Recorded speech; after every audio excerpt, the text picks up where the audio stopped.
राधे गुरुजी। गुरुजी, मैं आध्यात्मिक नहीं हूँ और ना ही कभी घर में आध्यात्मिक का अभ्यास किया है, लेकिन मैं अब ये जान गया हूँ कि मानसिक शांति और सफलता के लिए आध्यात्मिकता महत्वपूर्ण है। अपने व्यवसाय में मैं एक जिम्मेदारी की स्थिति की ओर बढ़ रहा हूँ। कृपया मार्गदर्शन करें कि मैं अपने व्यवहार में क्या बदलाव लाऊं जिससे मेरी क्षमताएं और मानसिक शांति बढ़े और दूसरों को मैं प्रेरित कर सकूं। पहली बात, किसी पराई स्त्री की तरफ गंदी दृष्टि, गंदी क्रिया ये नहीं होनी चाहिए। अगर ये जीवन से हटा दोगे ना, बहुत सुंदर जीवन हो जाएगा। पहला चरित्रवान, और दूसरा व्यसन रहित, कोई नशा नहीं करना चाहिए किसी भी तरह का। तीसरा अभक्ष्य पदार्थों के पाने का त्याग, मांस है, अंडा है, मछली है। चौथा कपट और छलपूर्ण बर्ताव, इसका त्याग कर दो। पांचवा पकड़ लो जोर से नाम जप, भगवत प्राप्ति हो जाएगी। इस लोक में भी सुखी रहोगे, परलोक में भी सुखी रहोगे। हमारी बात समझ गए? क्या क्या कहा बताओ? पहला बेविचार, हाँ बिल्कुल ठीक। दूसरा वो मांस, अंडा, व्यसन नशा त्यागना। तीसरा आहार शुद्धि, हाँ। और चौथा छल कपट व्यवहार शुद्धि। पांचवा जोर से पकड़ लो नाम जप, बिल्कुल ठीक हो जाएगा। सबके लिए है, आप के लिए नहीं। चाहे आप डॉक्टर हो, मास्टर हो, व्यापारी हो, कोई भी हो, ये 5 बातें आप अपने जीवन में उतार ले। उन्नति को न प्राप्त होना तो हमें बताना। कभी कोई तुम्हारे उंगली नहीं रख सकता, क्योंकि तुम धर्म से चल रहे हो तो धर्मो रक्षति रक्षिता। तुम धर्म की रक्षा कर रहे हो तो धर्म तुम्हारी रक्षा कर लेगा, और तुम हर डिपार्टमेंट में उन्नति को प्राप्त होगे। देखो, सब कुछ सही था रावण का, सब कुछ सही था। बहुत बड़ा भगवान शिव का भक्त था। आज भी शिव अभिषेक होता है तो रावण कृति स्तोत्रम जटाटवी गलज्वल प्रवाह पावित पंडित लोग गाते हैं। उसका लिखा हुआ जो है बहुत विद्वान अद्भुत। लेकिन एक गंदी बात, पराई स्त्री के प्रति काम भाव, मिट्टियां बेच हो गया, वंश का विनाश हो गया, नहीं हो गया। तो इसीलिए सबसे पहले नंबर में रखा है। माताओं बहनों की तरफ हमारा स्वाभाविक स्वभाव बना हुआ है। जिसको देखा उसी के प्रति गंदी भावना कर लेना या गंदी चेष्टा करने की बात आना, इसको छोड़ दो। पीछे जो हुआ उसे छोड़ो। आज से नियम पहला कि हम किसी माता बहन के साथ गंदा व्यवहार नहीं करेंगे। वो अपनी तरफ से कहे तो भी ठीक, कोई नशा नहीं करेंगे। तीसरा अभक्ष्य पदार्थ नहीं पाएंगे। चौथा छल कपट पूर्ण व्यवहार नहीं करेंगे। पांचवा हर समय नाम जप करेंगे। महात्मा हो जाओगे, गृहस्थी में महात्मा, पैंट शर्ट में साधु हो जाओगे। मैं अच्छा आनंद है। अच्छा, ये करोगे तो जलोगे, अशांत रहोगे, तुम ही भोगोगे दुख, डिप्रेशन में पहुंच जाओगे। और इधर उधर हाथ करोगे तो हाथों में हथकड़ी भी पड़ जाएगी। इसलिए जीवन को यहाँ और वहां दोनों जगह मंगल में रखने के लिए 5 बातें अपने जीवन में सबको उतारनी चाहिए। डॉक्टर सुमन पोद्दार जी, कोलकाता से। राधे राधे बोल। राधा श्री हरिवंश। राधे राधे गुरुजी, कोटि कोटि प्रणाम। महाराज जी, मैं कोलकाता से एक बाल कैंसर रोग चिकित्सक हूँ। मैं बीते 2 वर्ष से आपका सत्संग यूट्यूब फेसबुक माध्यम से सुन रहा हूँ। लगभग सारे सवालों के उत्तर मुझे मिल जाते हैं। आपको मैं मन ही मन अपना गुरु भी मानता हूँ, क्योंकि ये आपका ही कृपा है कि मेरे दिशाहीन जीवन में को भगवत प्राप्ति का एक नया लक्ष्य मिला।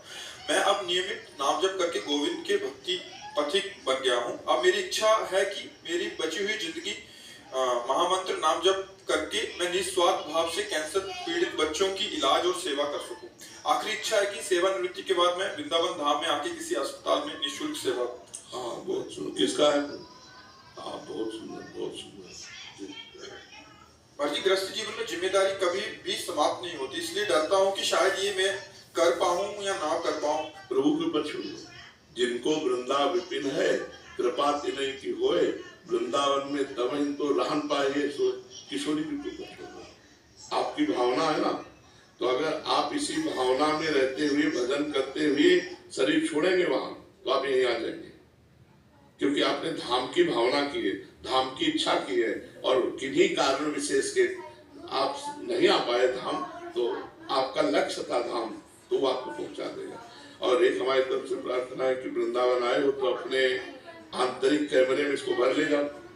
जैसे परिक्रमा मार्ग है, यमुना जी है, बिहारी जो है, राधा वल्लभ जो है, सत्संग है, संत है, ये भर लो कैमरे में और 10 मिनट एकांत बैठ करके वृंदावन आओ, परिक्रमा की, संत दर्शन किए, यमुना जी दर्शन किए, बिहारी जी के दर्शन किए, साष्टांग दंडवत किए, मतलब आप अपने रोज तो ये चिंतन आपको पक्का वृंदावन पहुंचा देगा।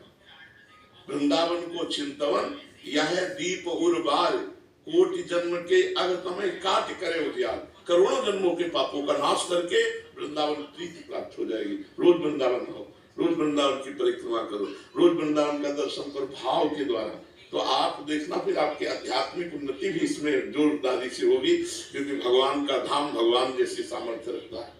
तो आप धाम का चिंतन कीजिए और बच्चों की सबकी सेवा का जो निस्वार्थ भाव है, ये तो बहुत उत्तम कोटि का भाव है। भगवान कृपा करते हैं तभी ऐसे भाव आते हैं। पर हित सरिस धर्म नहीं भाई, दूसरे का हित उपकार करना। मान लो गरीब आदमी है, उसके बच्चे को कैंसर आपने फ्री इलाज कर दिया तो कितने बढ़िया बात है। और आजकल कैंसर तो ऐसे हो रहा है जैसे सर्दी जुकाम होता है, जिसको देखो अतरे दिन पता चला उनको कैंसर हो गया, उनको कैंसर हो गया। तो आपको भगवान ने जो ज्ञान दिया उसका सदुपयोग करते हुए, धन की प्रधानता न रखते हुए ये भगवत सेवा होगी, बहुत सुंदर है। डॉक्टर अश्विनी कुमार शर्मा जी। जी राधा वल्लभ श्री हरिवंश महाराज जी, आपके चरणों में कोटि कोटि प्रणाम। महाराज जी, मैं धर्म समाज संस्कृत महाविद्यालय बिहार में प्रधानाचार्य हूँ। महाराज जी, पाणिनि व्याकरण के ग्रंथ व्याकरण सिद्धांत कौमुदी में चतुर्थी विभक्ति की चर्चा के समय एक वार्तिक आता है।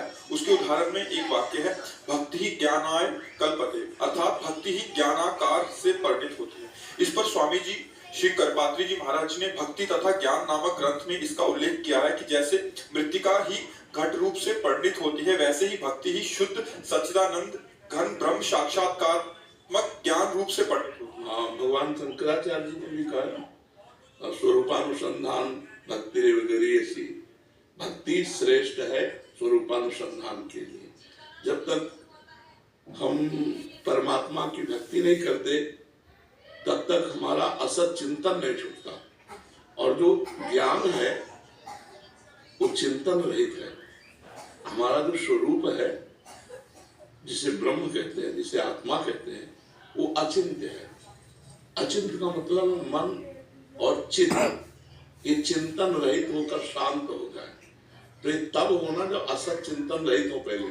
तो असत चिंतन का त्याग करने के लिए हम भगवान के नाम, भगवान के रूप, भगवान की लीला, भगवान के गुण, भगवान की सेवा परिचर्या, इसे भक्ति कहते हैं। जब हम इसमें लगते हैं तो असत छूटा, असत आचरण, असत वचन, असत दर्शन, असत चिंतन, तो हमारे हृदय में जब सत चिंतन होने लगा तो जैसे निर्मल और शांत जल में नीचे क्या है उसका ज्ञान हो जाता है। अगर मलिन और चंचल जल हो तो नीचे क्या हम ज्ञान नहीं प्राप्त कर।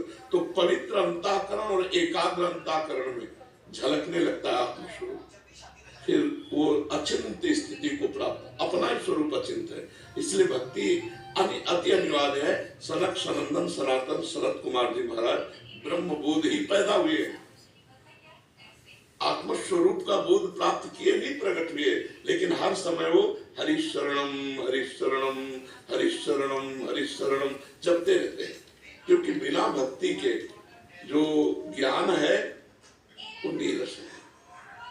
भक्ति जैसे जल है ज्ञान, और चीनी है भक्ति, और दोनों को मिला दिया तो प्रेम, जैसे वो शरबत बन गया ऐसे प्रेम।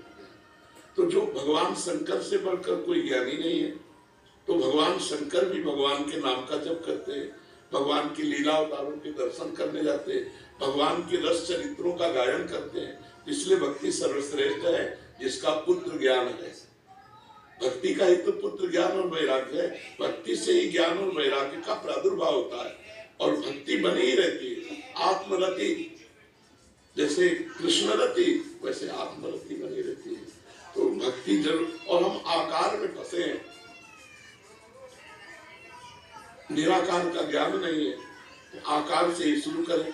गुरु ब्रह्मा गुरु विष्णु गुरुदेव महेश्वरा गुरु साक्षात परब्रह्म तस्मै श्री गुरुवे नमः। तो हमने आकार में ही गुरु बनाया और आराधना शुरू की, ध्यान मूलम गुरु मूर्ति पूजा मूलम गुरु पदम मंत्र मूलम गुरु वाक्यम मोक्ष मूलम गुरु कृपा। और हम पहुंच जाएंगे निराकार में, आकार रहित में ही पहुंच जाएंगे।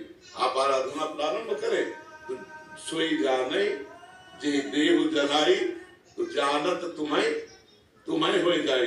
ब्रह्मविद ब्रह्महि भवति, ब्रह्मविद ब्रह्महि भवति, हो गया अपने आप में। इसलिए भक्ति सर्वश्रेष्ठ है। कांत दुबे जी, जी मैम। राधे राधे महाराज जी।